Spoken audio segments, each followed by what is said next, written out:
Do you think we're going to have a plan? Well, I guess we are going to have a plan. Well, the talk about the plans to reopen, but the point is that a lot of folks feel that some original plans overstepped the bounds, right? Yeah, Went too far. Yeah. And one of those is a gentleman who's running for governor. We had him on our program here not so very long ago, Joshua Freed, former city councilman and former mayor of Bothell, running for governor, and he's back on the phone because he is one of those guys who's of the opinion that, well, the governor went too far. Maybe it's time to take a look at that. So, Joshua, is that you? It is. Good morning, Excellent. gentlemen. All right. Good morning, Mr. Freed. Thanks for being here again. Appreciate it. Got a lot of good comments about your last appearance on our program. A lot of folks said, hey, I like what this guy's saying. So we need to pass that along to you. And they said, one guy recently called and said, when are you going to get that guy back on? And lo and behold, here he is. So welcome back. Tell us about legal action that you plan to take or have you started against the governor?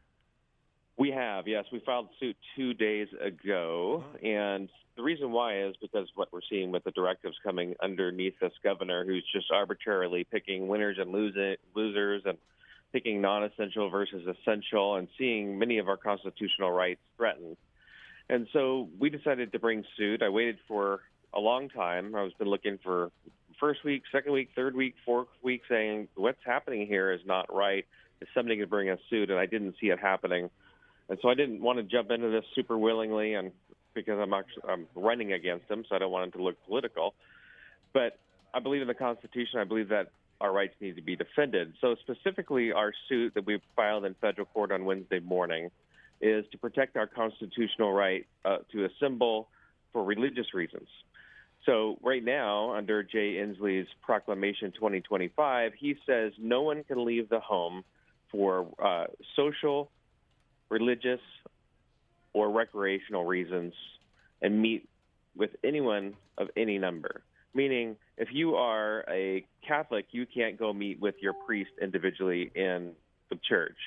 If you're a Protestant, you can't go meet with your pastor. Muslim, you can't go meet with a imam. Right. Prayer is just simply not allowed. Don't go study the Bible or the Torah in your church or on somebody's property. He's excluded it, but he certainly allows you to go to a pot shop and buy marijuana. He allows you to go meet with your stock advisor individually or your financial advisor. Of course, we all know you can go to Walmart or Safeway with hundreds of your best friends, but you cannot pray. Prayer or Bible study is completely off the table under Jay Inslee's Washington. Wow. Well, wow, it's just mind-boggling when you put it like that. What do you hope to accomplish with this? So we filed for an injunction in federal court. So we're waiting to get a temporary restraining order. We hope to have one within the next week or two, meaning that the federal court would say, okay, for now until there's a full-on court case, in a couple months or whenever it might be, whenever the timing, that they would put a stay on the ability at least for us to meet with one or two, because it's not with one, obviously, to meet with two or three, whatever it might be, to put a stay on his order.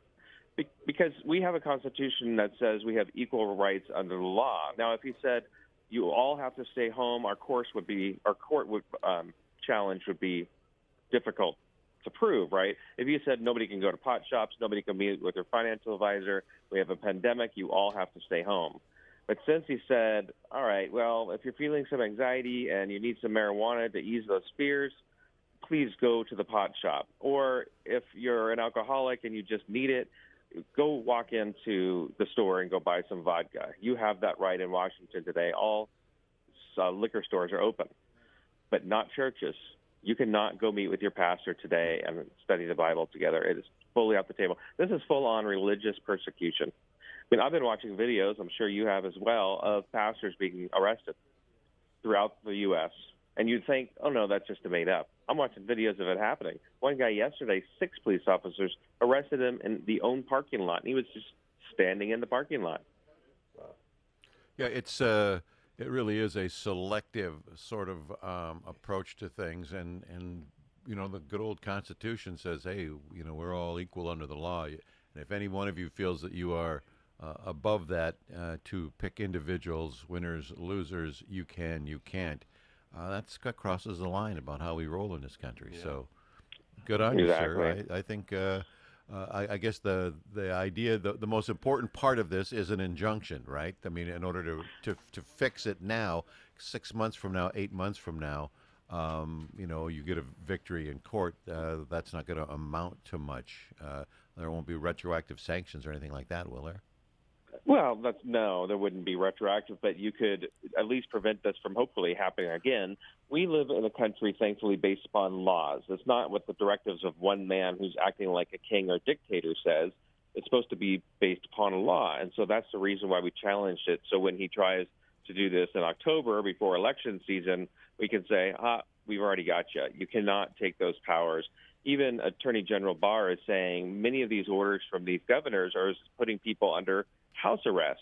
Right. And so there's talk about the federal government stepping in here to some of the states saying you've overreached your bounds under the Constitution. Could you imagine if the Trump administration came forward and said you are prevented as a Muslim to go pray with your imam? I mean, Attorney General Ferguson would file a suit with a federal court faster than you in a New York minute, and then he'd be raising funds for his own campaign off of it.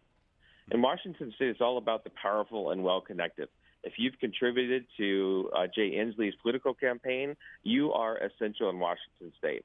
I mean, we all see it. If you're building a apartment complex, but you received public funding, you're able to continue to move forward. You're considered essential in Jay Inslee's Washington.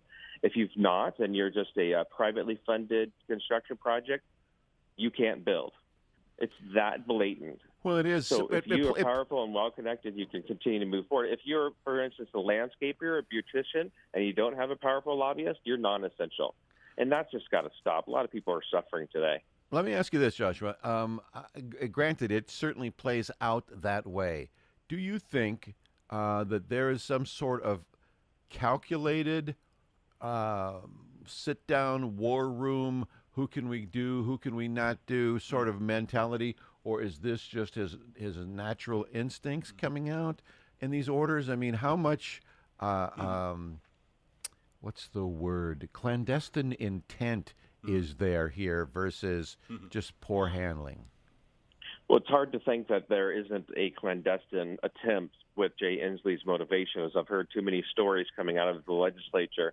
If he disagrees or doesn't like one of the state House members or Senate members and they have a special bridge project within their district, he will line item that out just to get back at them. I've heard many stories of that happening. He's very vindictive, which is very important. Unfortunately, you're supposed to be a servant leader. And in this case, I mean, the winners and losers are very problematic. When he says he's using science and data, we've not yet seen science and data. What he references on boards behind him are traffic counts, where in higher income communities that those people are seeing the traffic reduced by 40%. Good job, he says. But those people in lower income, like Lakewood, he's mentioned it by name, you're only down by 5%. Well, in blue-collar communities where they don't have thousands of dollars sitting in their bank accounts that they can survive this for a couple months, they're desperate to go to work. And yet now in Jay Inslee's Washington, we see that if you're trying to go to work and you're non-essential, your essential neighbor has the right and is encouraged under Jay Inslee to call the government and say, hey, this guy's trying to go to work. If that person's desperate, I mean, I'm sure you're hearing stories, I'm hearing stories of families who can't pay their mortgages, their rent, their utilities, their groceries, they can't buy milk. And so people literally are starving today because they're not allowed to work and they're not getting their unemployment checks. 580,000 people filed in the last 10 days in Washington State.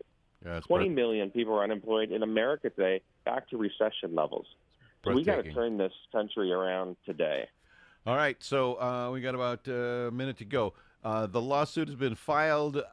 When do we expect to hear anything?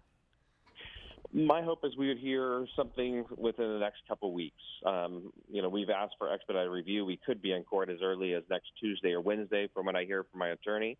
And so we are eagerly awaiting that. Hopefully some more news on Monday or Tuesday next week of a court date or at least getting something scheduled. The Excellent. Attorney General is now defending this, so that's interesting. Yeah, keep us in the loop, Joshua, as this thing moves along. We'd like to continue to converse with you, and we hope you have success in this. Get an injunction in, stop it now, and then win the case when the case comes through. And you're right, then we'll be case hardened for when it comes back around again. Appreciate your time this morning, Exactly right. sir. All the best.